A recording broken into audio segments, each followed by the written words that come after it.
Good morning. I had a fine night last night. It was nice and calm and quiet, beautiful spot. Nobody else in the area, all alone. It was just perfect. And then I woke up this morning. It's a little cold, a little chilly, and heavy smoke. I think because there's no wind, all the smoke is just kind of drifting in this local area. It's not being blown off anywhere, so we're in it now. Definitely smell it. The fires are far enough away, so there's no danger there. It's just very smoky. It's a little on the dark side. I've already been hiking for a little bit, but with all the smoke, it's just staying dark. So I'll get some shots as soon as it gets a little bit brighter here. Here's a better representation of how thick the smoke is. Maybe half mile of vis or less. It's not raining any ashes. It's just thick with smoke.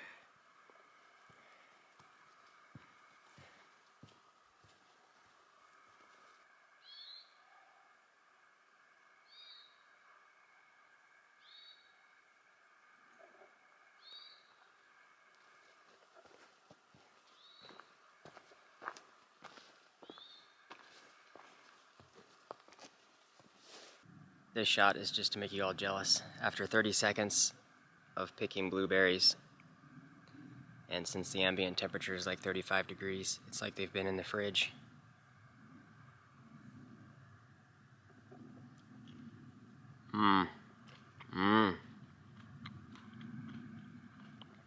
Best blueberries I've ever had.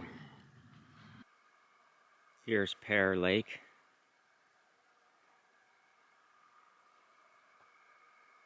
I kind of like how eerily silent it is. I'm gonna have to stop and pick berries.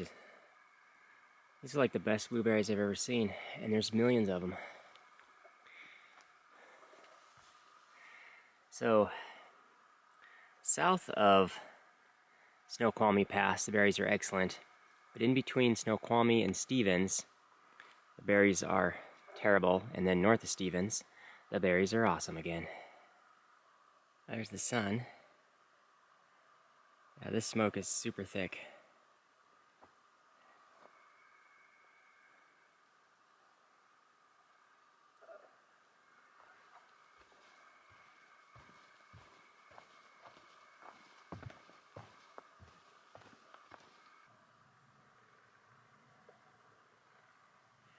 I feel like this is getting worse. Kind of at the point though where I just need to push through it. Moving 20 miles a day is quite a distance. I think the smoke is just kind of lingering in this area, and I can push through it.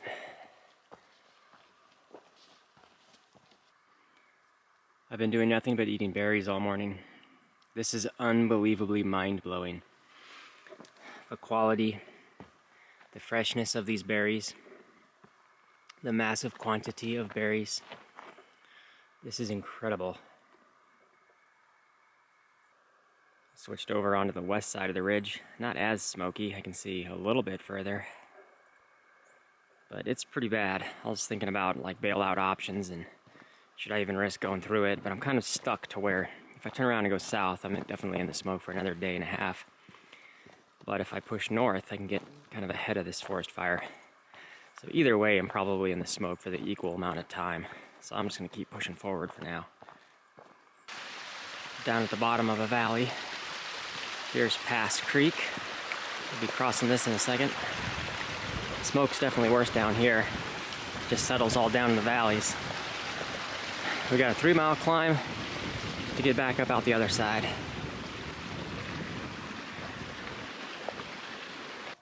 Got some updates for you guys. There's some cell service on this ridge, so I was checking the hiking Facebook groups, getting weather reports, talking back to Warren, support team, seeing what info he can find. Weather's gonna be like this for the rest of the trail. It's getting to that point where this is kind of stupid, dangerous. I shouldn't be breathing in all this smoke. As of right now, I'm still pushing north.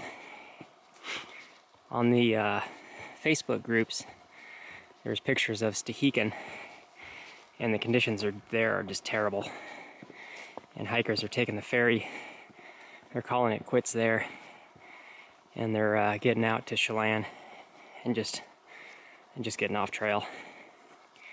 So that's like, what would that be, three or 4 days? I'll get to Stehekin. And then one more day further north of Stehekin is Rainy Pass, where I've got reservations booked in Winthrop at a hotel there. So right now, plan is to continue up to Rainy Pass. I think that's going to be the end of the trip though at Rainy Pass, because we're just socked in smoke all the way from here to Canada. One of the best overlook views we've had all day. Down there's the Wenatchee River Valley, where the fires are. This is definitely stupid levels of continuing to walk through a forest fire. But bailout options are extremely limited. All the trails east and west are closed. There's a fire to the west of us as well. I don't know. I think at this point just pushing north is kind of the better option. This is Lake Sally Ann. A beautiful lake at this altitude.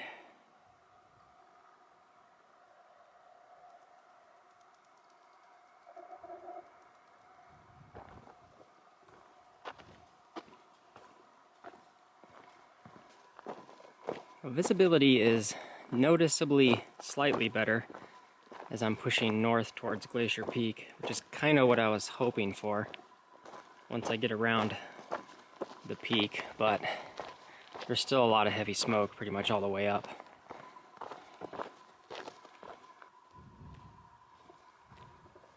We're getting some of the mountain views. I can see Glacier Peak tucked in behind that one. Kind of smoked in back there.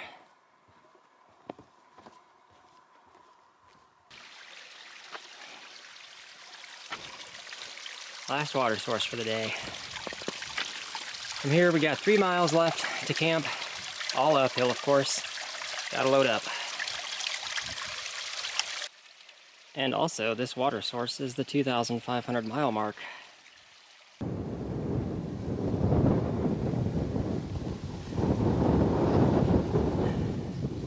It's not as smoky as it was the first half of the day. You can see some of these mountains around us now, but the air quality is still pretty bad.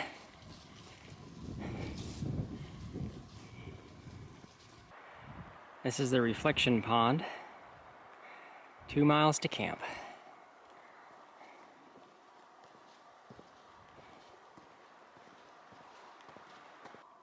I'm glad the smoke is lifting just enough.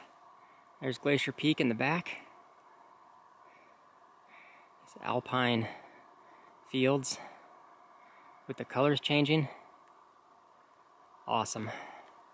Gorgeous, gorgeous, gorgeous. I'm also thinking this is like the perfect place to see a bear up here, but I don't see one.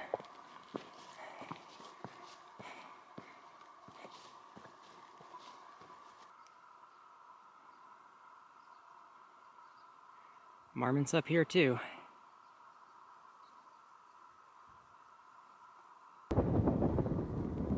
This is one of the most beautiful areas I've ever seen, just with the color patterns going on.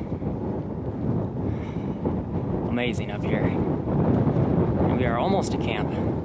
It's just a little bit further ahead. Well, here's going to be camp, kind of down here in the saddle. Looks crowded. There's like a dozen tents down here. I wonder what all this group is. Looks like I can probably squeeze in next to them somewhere. Well, I think this is going to be where I'm at. It is super crowded around here, but there's several of these little sites. Like there's one up the top of the hill just there, and then that group of like 10 was just on the other side of that hill, so I'm kind of by myself in a nice little spot. I don't even know what day it is. I don't think it's a weekend. It's just, I see nobody on trail, and then all of a sudden everybody's here. Really cool spot though. Time to get set up. I got dinner all cooked up. I'm gonna go ahead and sign off in this clip. More and more people are showing up, so I think it's gonna be kind of crowded around here. So I'll probably be sharing the spot with somebody else here shortly. I'm glad it is not super smoky right in this location. I need to double check where I'm camping for tomorrow night. Higher elevation is definitely better. Anyway, more fun-filled forest fire adventures to continue as we push north. So thanks for watching. We'll see you all tomorrow.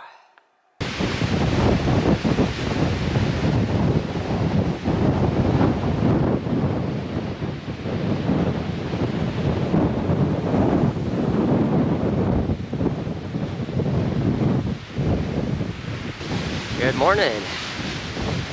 Had a little bit of a crowd in that area. Apparently this is a popular section and everybody likes hiking in forest fires. But where I was at was nice and tucked in the trees. But there's good wind gusts were blowing all night and trying to blow me off the mountainside right now. Last of the full moon setting. It's just a little too windy up here. It keeps knocking me off balance. Hopefully it gets calmer when I get crested over this other side of the mountain. And that is another forest fire burning out there. Finally turned the corner. A little less windy. Gorgeous, gorgeous mountains.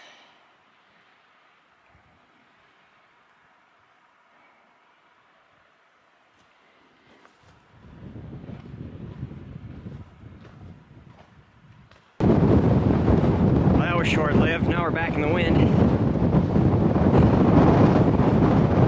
Heading on down into the valley, all the way down.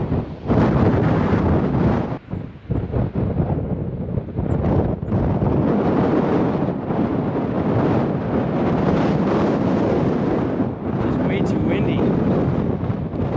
And the trail's dusty. I was kicking up sand in my eyes constantly. I can't see much. Plus the sun's always in my face. There's Glacier Peak up there. Making our way around it all day.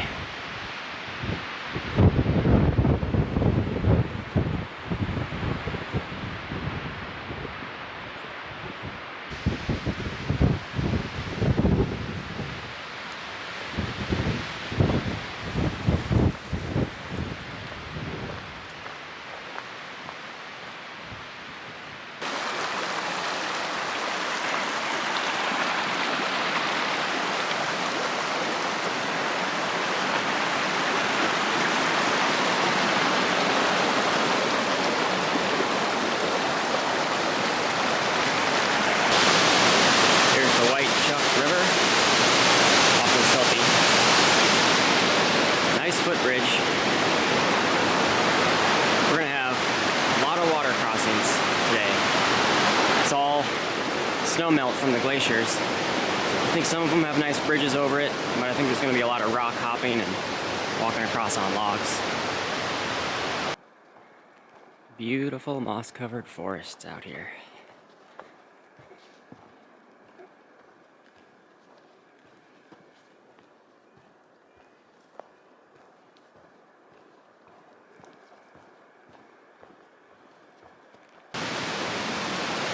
Looks like the bridge is out at Bacos Creek. I think I can still manage this easy enough though. Bit of a log jam.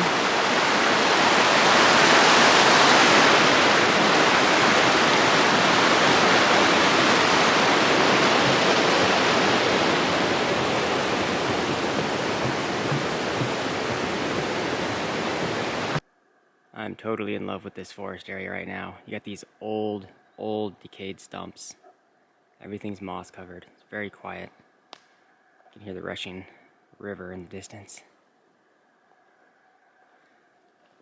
Oh, it looks awesome out here. Massive old collapsed tree.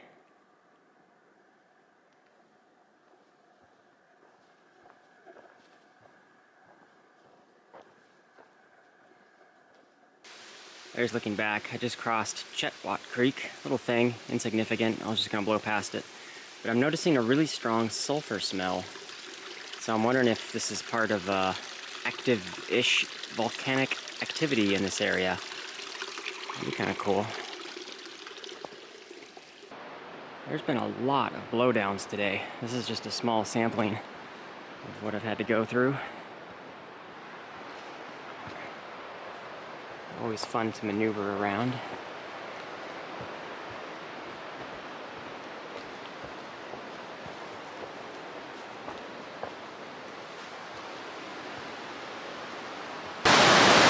This is Kennedy Creek. A lot of comments in far out said this one's pretty sketchy, but it's doable. I think there's enough precarious logs and rocks to get across here.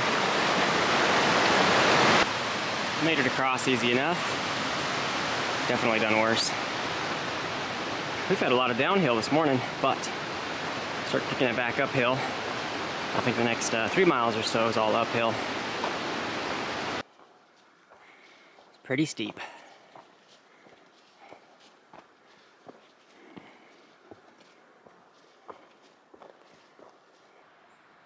There's the first good view of Glacier Peak we've been hiking around.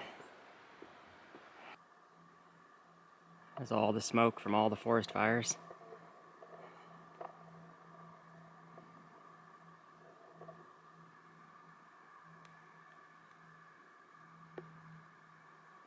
Here's into the next valley.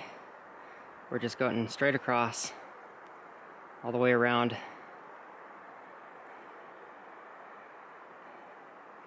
And then disappearing into the next one over there.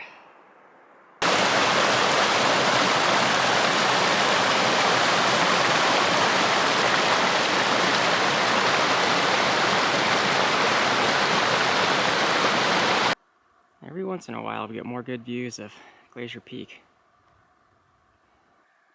Just came into the next valley.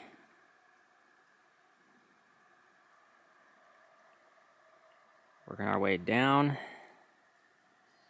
To the bottom is Fire Creek, and then we're working our way up that ridge, disappearing up over the other side. That's going to be the high point, last climb of the day, and it's all downhill down the backside to camp.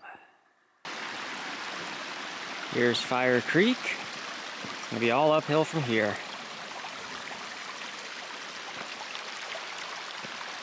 And just amazingly beautiful in these valleys.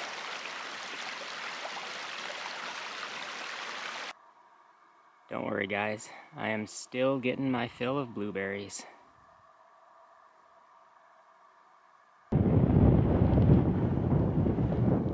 Made it over the top, Fire Creek Pass. All downhill from here. I think I'm gonna go a little bit further than what my intended site was gonna be, so we got maybe 3.5 miles left or so.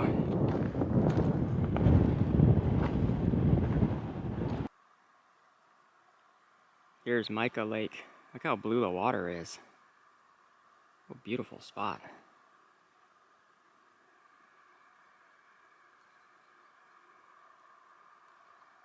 Still making our way downhill, 2.5 miles or so. Well, I didn't see any good stealth sites, so I'm still working my way down. I think we're gonna end up somewhere near Milk Creek, down at the bottom of this valley. And these blowdowns are ridiculous today. I think I've run into about 50 blowdowns like this, where you really have to maneuver around them. Whew, I just can't film them all, but they've been fun. Finally made it. This is kind of what I was looking for. Nice little stealth site for one, just right off the trail. The trail's right there. And we got Milk Creek in the background, just on the other side that way. Nice little site.